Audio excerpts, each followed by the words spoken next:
Daily. Taste the Daily. இது என்ன இது பாலியல் வழக்குன்னு யாரு முதல்ல அந்த பொம்பளை யாரு சொல்லிட்டா அது குற்றமாயிருமா? 1000 பேர் 1000 சொல்ல விசாரிக்கணும்ல. விசாரிக்காம நீ உறுதி பண்ணிட்டு போயிட்டு இருந்தீன்னு என்ன அர்த்தம்? என்னமோ வயசுக்கு வந்தோன்னா குச்சில் இருந்த புள்ள தூக்கிட்டு போய் அப்படி சோளக்காட்டுல வச்சு குண்டு கட்டா கற்பழிச்சு விட்ட மாதிரி கதறிட்டு இருக்கு எல்லாரும். என்ன உங்க மனநிலை என்ன? இதே சீமான்யா ஒரு சாதாரண இயக்குனர், அவருக்கு ஒன்றும் மதிப்பு இல்லை, படங்களும் இல்லை, வீட்டில் இருக்கிறேன், இந்த மாதிரி வழக்க நீ எடுத்து பேசுவியா? நீ ஒரு முழு அதிகாரம் சேர்ந்து இதுக்கு சுத்துறிய.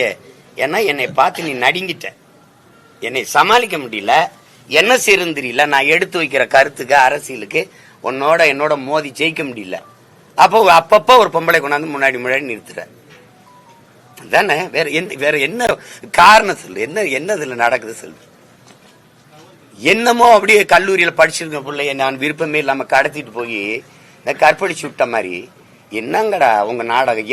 என்ன விளையாட்டு பண்றீங்க நாட்டுல? இதெல்லாம் என்னைய கேக்குறது எதுக்கு? பெரியார பத்தி பேசிட்டு இப்ப போய் எவ்வளவோ மக்கள் பிரச்சனை இருக்கு மகாராசா, எவ்வளவோ மக்கள் பிரச்சனை இருக்கு, அதெல்லாம் பேசல. எவ்வளவு திமிரோட இருக்க பாரு. என்னை நீ சமாளிக்க முடியல, என்னை எதிர்த்து நின்று அரசியல் செய்ய முடியல. இவ்வளவு அதிகாரம், படை பலம், ஓட்டுக்கு காசு கொடுக்காம 10,000 ஓட்டு ஒரு தொகுதிக்கு வாங்க முடியுமா? எதுக்கு பெரிய கட்சி? உண்மையிலே பெரிய கட்சி நான் தான். நானா நீங்களானா நான் தான் பெரிய தலைவன். ₹1 காசு இல்ல, ஒரு பிள்ளைகளுக்கும் பின்புலம் இல்ல, எளிய பிள்ளைகள் நாங்க. ஒரு தொகுதிக்கு 20,000, 15,000, 28,000, 22,000 இப்படி வாக்க வாங்கி வச்சிருக்கோம்.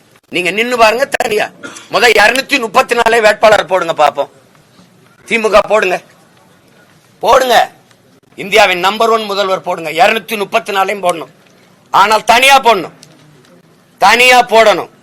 மனச்சான்றுக்கு விரோதம்ல ₹1 நேர்மையாளர்கள் மாறி ஆட்சி செஞ்சிருக்கேன் உங்க அப்பா காலத்துல இருந்து.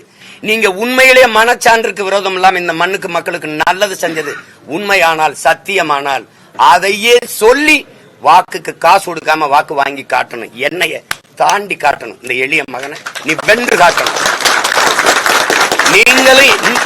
நீங்களே 234, நானும் 234, 26 தேர்தல கூட்டணி எதிர்க்கூடாது. உன் கருப்பு சிவப்பு கொடி என் தலைவன் ஏந்தி, என் பாட்டன் சோழன் ஏந்திய புலிக்கொடி. நான் சண்டை போடுவோம். திராவிடரா தமிழரா போடுவோம். கருணாநிதி மகனா, பிரபாகரன் மகனா மோதுவன் களத்துல 2 பேர். மத்த கட்சிகள் இருக்கட்டும், நம்ம 2 பேருக்கும் போட்டி நின்றுவோம். ஆனா வாக்கு காசு கொடுக்காது. நான் ஆட்சிக்கு வரல, எனக்கு சாதனைன்னு ஒன்னும் சொல்லிக்கிறல, நான் வந்தா செய்வேன் தான் என் மக்கள்கிட்ட சொல்ல முடியுது. நீங்க வந்திருக்கீங்க, செஞ்சிருக்கீங்கல்ல, சொல்லி கேளுங்க.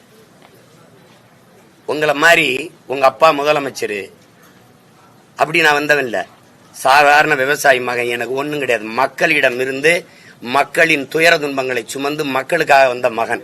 என்னைய சமாளிக்க முடியல, ஒண்ணுமே பண்ண முடியாது. நீங்க எத்தனை வழக்கு, எவ்வளவு அழுத்தம் கொடுத்தாலும் அஞ்சுற ஆள் கிடையாது, பயப்படுற ஆள் கிடையாது. இந்த சும்மா குண்டு வீசுறது, பெட்ரோல் குண்டு, நிஜ குண்டு வீசும்போது ஊடறுத்து போய் என் தலைவனை சந்திச்சு வந்தவன் நான்.